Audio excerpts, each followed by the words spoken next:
Sports Director Jason Bristol first broke this story on CBS 21 News at 6. He's here now with more on this special report. Jason. Well, Tanya, recently I sat down with the man in charge of the National Sports Hall of Fame in Harrisburg. What I didn't expect was that I'd be the one to tell him that some of his plans that are in this feasibility analysis might not be possible. If it wasn't for a street sign on City Island, you would never know this may be the future site of the National Sports Hall of Fame. And while we see trees, John Lavenda sees the start of something tremendous, a place where legends will be inducted each year. This is as unique as you get. There's no other such facility in the country. But is it really that unique? Lavenda says it will be much more than just jerseys, gloves, and old photos. We're going to have very interactive and immersion type exhibits where the visitor is going to be able to actually have a hands-on of sports equipment, of artifacts, things of that nature. Unfortunately, what he's describing is already a reality. And it's called the Sports Museum of America. Have you heard of the Sports Museum of America, which is in New York? New York, and from my understanding, they're no further along than we are. It's pretty obvious that's not the case. If you're looking for interactive, look no further than this place. You can go ahead and you can put your hand on it. You can also change a tire on a NASCAR and see what it's like to be an NHL goalie. SMA, as it's called, has more than 35 interactive exhibits. I didn't even know they were open. It opened back in May and has over 1,000 sports artifacts. All have been donated or loaned. And that's how Harrisburg hopes to get its memorabilia as well. A lot of it will be loaned to us from other halls of fame that we will contact and get into a partnership with in exchange for promoting their Hall of Fame. But it's SMA and not the National Sports Hall of Fame that has those partnerships in place. And SMA doesn't have agreements with just one or two halls. It's more like 60 halls of fame, sports associations, and governing bodies. And some were signed as far back as 5 years ago. And there's even more potentially bad news for the Harrisburg concept. The founder of SMA, Philip Schwab, says his partnerships are exclusives. They'll make us the only center, national center, museum for sports, and in return we've done a lot for them. Like sharing some of SMA's annual revenue and promoting those other halls at the museum in New York. Lavenda seemed surprised again when we told him about those exclusive agreements. And I don't think any of those halls of fame would have entered into an agreement that would have allowed them not the opportunity to provide other people with lending things to other people, especially since they do it with the Smithsonian all the time. So CBS 21 asked SMA for a clarification. The PR manager responded with an email saying the exclusive part of the SMA's relationships with its partners precludes them from sharing artifacts with other entities seeking to create a National Sports Hall of Fame. And those partnerships make SMA the one and only true National Sports Museum. So while Harrisburg has a sign, the Sports Museum of America has a slogan. Finally, greatness has a home. Are you interested in seeing this facility? Oh yeah, now that I know that it's open, absolutely. Now, the Hall of Fame in Harrisburg will have office space, and Lavenda says he has a tenant that wants it. Hall will also have a restaurant. The city believes those two properties make this project viable. Still, without the memorabilia and the endorsements, they plan on getting... Well, the city of Harrisburg will tell you the National Sports Hall of Fame will be a centerpiece of City Island, along with a new ballpark. I mean, why else would the new owner of the Harrisburg Senators kick in $150 grand to the project, right? There are others, though, that have said publicly the Hall of Fame is simply a scam, a way to funnel money to a friend of the mayor's. Now, CBS 21 is not saying it's a scam, but we are saying what John Lavenda told me just 3 months ago wasn't true. This man is supposed to bring a National Sports Hall of Fame to Harrisburg. If John Lavenda looks like he's in a hurry, he just may be. He has a lot of work to do. Sure, just email me. After CBS 21 News first told him months ago that his game plan had a serious hole in it. Have you heard of the Sports Museum of America, which is in New York? New York, and from my understanding, they're no further along than we are. But in fact, it was open, with the Heisman Trophy and hundreds of artifacts inside, many loaned from other sports halls of fame. That's how Lavenda hoped to fill the Harrisburg building, along with the greatest personal collection of sports memorabilia on Earth. But more on that later. The Sports Museum in New York has exclusive agreements with each of these halls, agreements that don't allow them to share memorabilia, even though Lavenda says he spoke with many of those halls too. Yeah, in fact, we've gone out and visited a lot of them and talked to the executive directors or presidents of each of them. As I said, we visited all the major ones, and they're without exception all excited about this concept of having a museum like this in a Hall of Fame. We found it strange that John Lavenda, who hopes to build a Hall of Fame right here, didn't even know key information about his competition.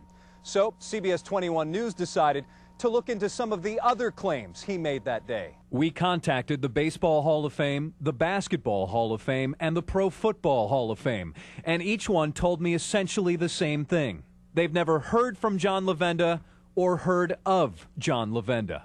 We called and emailed Lavenda to ask him about this, and he declined to talk, saying everything was status quo. So if he wasn't going to meet with us, CBS 21 News decided to meet him outside his office building.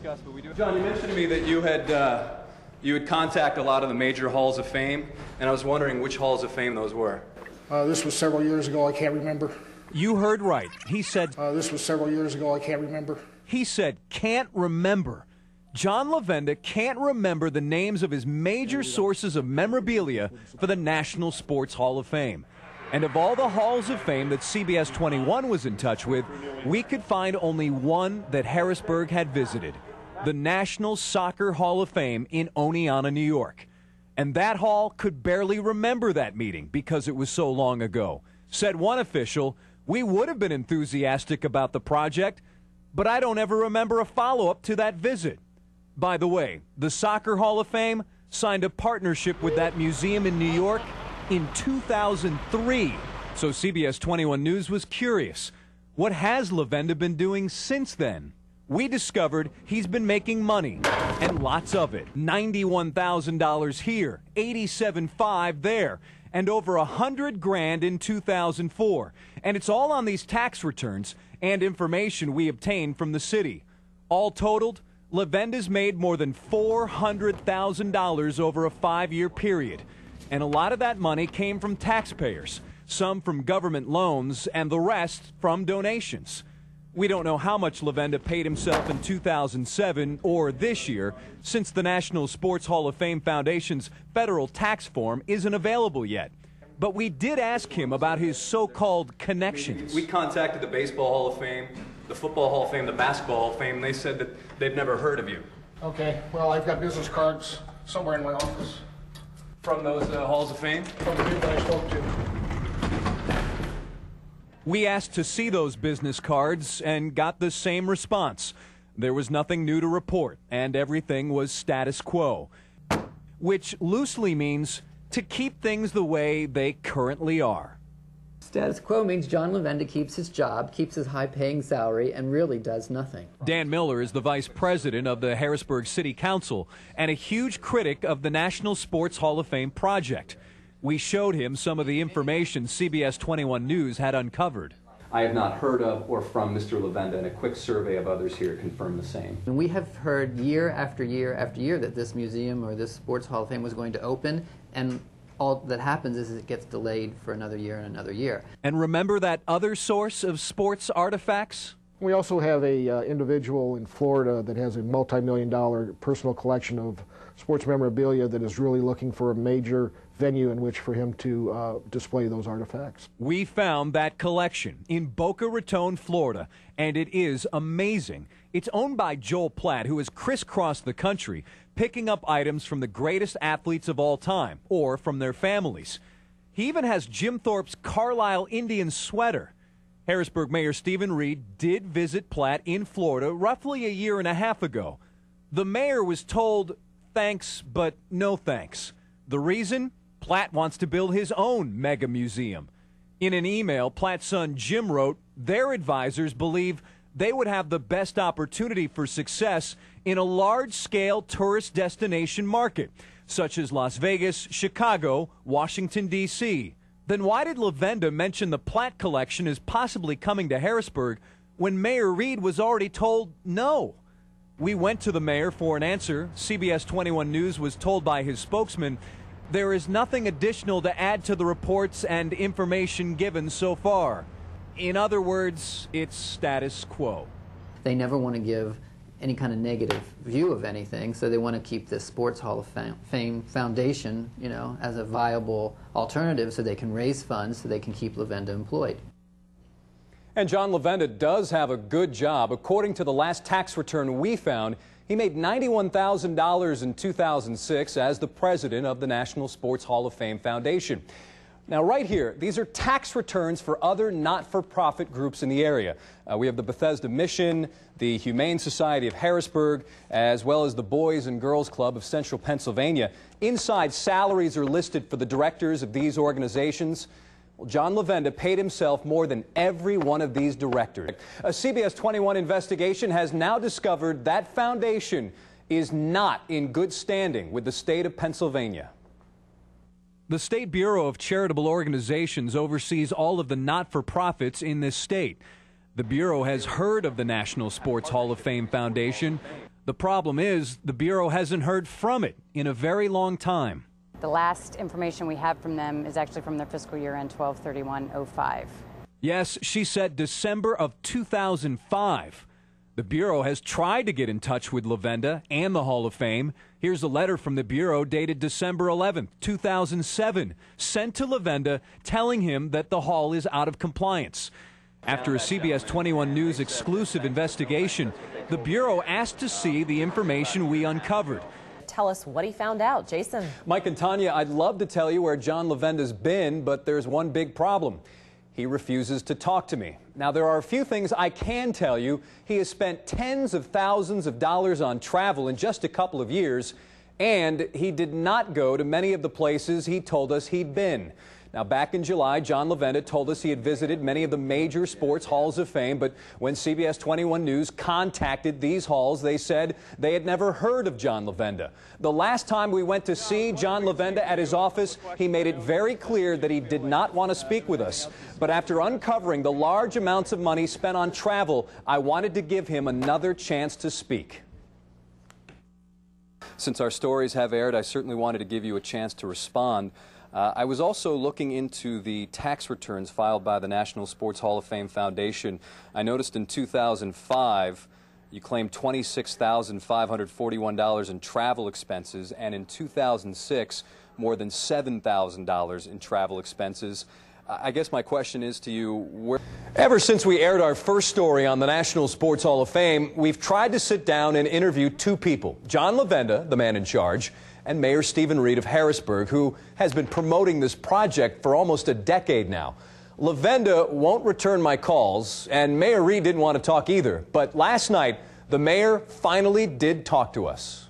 We're not doing interviews on the National Sports Hall of Fame because the city doesn't directly get involved in it. We don't run it. That's what the mayor said last Thursday. But for not being directly involved with the Hall of Fame, he was certainly ready to talk when CBS 21 News approached him again. At issue whether John Lavenda was telling us the truth back in July when we asked him how he was going to fill his Hall of Fame. A lot of it will be loaned to us from other halls of fame that we will contact and get into a partnership with in exchange for promoting their Hall of Fame. And as I said, we visited all the major ones, and they're without exception all excited about this concept of having a museum like this in a Hall of Fame. But when CBS 21 News later reached out to major sports halls of fame, like the Baseball Hall of Fame, the Basketball Hall of Fame, and the Pro Football Hall of Fame, those halls said they'd never heard of John Lavenda. When we tried to talk to Lavenda about this, he didn't want to. After our stories aired, Mayor Reed said he asked Lavenda to go through his records, and the mayor gave CBS 21 News this paper, written by Lavenda, a list of halls of fame that Lavenda claims he's been to. According to the list, the last time Lavenda visited a sports hall of fame was 7 years ago, in 2001. Lavenda says on November 19th of 2001, he visited the Soccer Hall of Fame in Oneonta, New York. The next day, he went to Cooperstown and the Baseball Hall of Fame. CBS 21 News knew of that visit to the Soccer Hall. An official there told me, "We would have been enthusiastic about the project, but I don't ever remember a follow-up to that visit." Lavenda also wrote he visited the Basketball Hall of Fame on December 13th of 2001. The next day, he went to the Sports Museum of New England in Boston. Lavenda says he was in the area for the baseball winter meetings. He also claims he visited the College Football Hall of Fame in Indiana on the 27th, 2 days after Christmas, but didn't meet with the executive director there, who was on vacation. To me, it's almost irrelevant whether he visited those places or who did he speak with at any particular time, because we're not going to build a facility here that looks like any of those or a facility that is like them. But that's not why CBS 21 News contacted him in the first place. Lavenda said he was going to partner up with those halls, which another museum, the Sports Museum of America in New York, has already done. The mayor also said I ambushed John Lavenda, but admitted that Lavenda should have stopped to answer our questions. I would have done the interview because the whole point of that was these people said you've never been there. They've never talked to you. He knows that he has. And here's that list of halls of fame that John Lavenda has visited. You know, being that it was 7 years ago, some of these people may not even work at these halls anymore, but we'll contact him again, double check. By the way, there is one more Hall of Fame on this paper. Lavenda says he went to the Pro Football Hall of Fame in September of 1993. Not on official business, but as a fan. Thousands of dollars of government money, your money, including a $100,000 loan from the city of Harrisburg. But the city's done even more. CBS 21 News Sports Director Jason Bristol has uncovered something else, and it could be worth about $130,000. He joins us now with more. Jason, what is it? Well, it's a liquor license. The National Sports Hall of Fame, if it ever gets built, will also have a restaurant. And Mayor Stephen Reed has praised John Lavenda, the head of the Hall of Fame Foundation, for Lavenda's work in securing that license. How did the Hall of Fame get it? Well, you could say it was gift wrapped. It appears to be a present from the city of Harrisburg. CBS 21 News investigates. The story behind the National Sports Hall of Fame's liquor license begins here in Harrisburg on the 400 block of Walnut Street. Taj Palace is here now. It's an Indian restaurant, but 5 years ago, there was a bar here called Violets on Walnut. But the owner ran into some money problems and was involved in a bankruptcy proceeding with the city. And according to these city documents that CBS 21 News found online, the bankruptcy case involved in the neighborhood of $130,000. And to satisfy the city's claim, the mayor of Harrisburg wanted one thing: that bar's liquor license, number 00223, with the sole intention of transferring it to the National Sports Hall of Fame. Reports from 2005 and 2006 from the city's law bureau says the license was ascribed or assigned to the National Sports Hall of Fame. There is no mention anywhere that the Hall of Fame paid for that license. The city even paid the processing fees involved with the state application. City Council Vice President Dan Miller says the city should not be giving it away. Here we're transferring this asset to an entity that's not related to the city. Shouldn't we be selling it? CBS 21 News has discovered that license is now held by an NSHF Food Services, a for-profit LLC. And the president of that LLC is John Lavenda. Mayor Stephen Reed is not listed, but according to a charity registration filed by the Hall of Fame for 2006, Mayor Reed is listed as one of the Hall of Fame's officers. If in fact the mayor was a presiding officer on the Sports Hall of Fame, and he took our asset that he acquired by way of a defaulted loan and literally gave it away without consideration of a cash value, market cash value, then that is unethical, and I am deeply troubled and calls into question a serious investigation. And Linda Thompson plans to hold a public hearing on the National Sports Hall of Fame by the end of the year. Now, we contacted the city for a response today, didn't hear back, possibly because of the holiday tomorrow, but we'll ask again next week and keep asking. The liquor license transfer is still pending, according to the state's Liquor Control Board website.